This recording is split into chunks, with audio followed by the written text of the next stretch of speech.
സുഹൃത്തുക്കളെ, ഇത്തവണത്തെ വലിയ പെരുന്നാളിൻ്റെ രണ്ടാമത്തെ ദിവസത്തെ നമ്മളെ യാത്ര കരുവാരക്കുണ്ട് കേരള എസ്റ്റേറ്റിലേക്കാണ്. കേരള എസ്റ്റേറ്റിൽ നമ്മുടെ ഒരു സുഹൃത്തുണ്ട്. സുഹൃത്തിൻ്റെ വീട്ടിൽ പോകണം എന്നതിന് ശേഷം സുഹൃത്തിൻ്റെ വീടിനടുത്തുള്ള പുഴയിൽ പോയിട്ട് ഒന്ന് കുളിക്കണം എന്നുള്ളതൊക്കെയാണ് ഉദ്ദേശം. ആ ഉദ്ദേശം വെച്ചുകൊണ്ടാണ് ഞങ്ങൾ ഇപ്രാവശ്യത്തെ യാത്ര തിരിച്ചിട്ടുള്ളത്.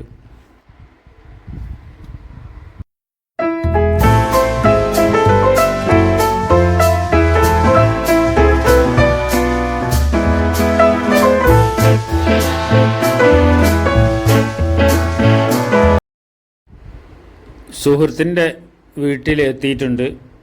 ഇനി നമ്മളിവിടെ ചെറിയൊരു വിശ്രമത്തിന് ശേഷം നമ്മൾ പുഴയിലേക്ക് പോകും. പുഴയിൽ പോയതിന് ശേഷമുള്ള അവിടുത്തെ കാഴ്ചകളും വിശേഷങ്ങളുമാണ് ഈ വീഡിയോയിൽ ഉൾപ്പെടുത്തുന്നത്.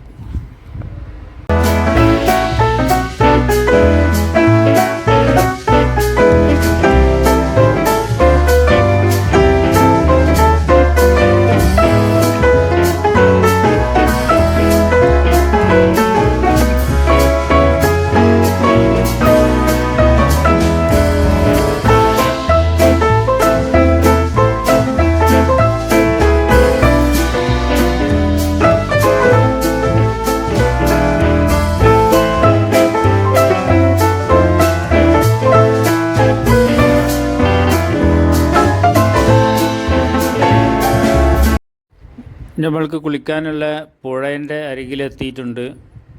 വണ്ടികളൊക്കെ ഇവിടെ പാർക്ക് ചെയ്തതിന് ശേഷം നമ്മൾ ഇവിടുന്ന് നടന്നിട്ട് വേണം പുഴയിലേക്ക് പോകാൻ.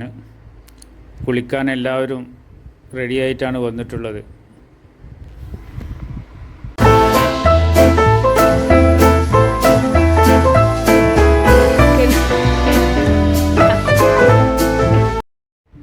ഇപ്പോൾ നമ്മൾ വന്നിട്ടുള്ള ഈ പുഴയെക്കുറിച്ചും സ്ഥലത്തെക്കുറിച്ചുമൊക്കെ വിശദമായിട്ട് നമ്മളെ സുഹൃത്ത് മജീദ് കരുവാരക്കുണ്ട് നിങ്ങളോട് സംസാരിക്കുകയാണിപ്പോൾ.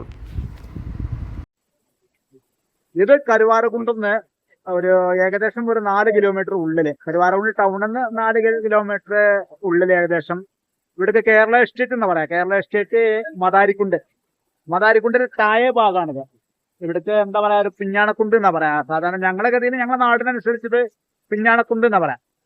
ഇവിടെ എങ്ങനെ വെച്ചാല് ഒരു അപകടം ഇല്ലാത്തൊരു മേഖലയാണ്. ചെറിയ കുട്ടികൾക്കും വലിയവർക്കും അതേപോലെ ആർക്കും ആണെങ്കിലും കുട്ടികൾക്കൊക്കെ പറ്റിയ സ്ഥലങ്ങള്, അവർക്ക് സേഫ്റ്റി ആയിട്ട് ഓലക്ക് കുളിക്കാനോ സ്വാതന്ത്ര്യമായിട്ട് എന്ത് ഓല കളിക്കാനോ എൻജോയ് ചെയ്യാനൊക്കെ പറ്റിയൊരു ഏരിയയാണ്. അതിനേക്കാളും മുതിർന്ന ആളുകൾക്ക്, അതായത് ഒരു 25, 22, 23 വയസ്സ് പ്രായമുള്ളവർക്കൊക്കെ ഓലക്ക് എൻജോയ് ചെയ്യാൻ, ഒരു ഫാമിലിക്ക് എൻജോയ് ചെയ്യാൻ ഒരു പറ്റിയ സ്ഥലമാണ്. ഒരു അപകടം കുറഞ്ഞൊരു മേഖലയാണ്. ഏത് പ്രായക്കാർക്കും പ്രായക്കാർക്ക് അനുസരിച്ച് കുളിക്കാനും നീന്താന് പിന്നെ എൻജോയ് ചെയ്യാൻ പറ്റിയൊരു ഏരിയ ആണ്.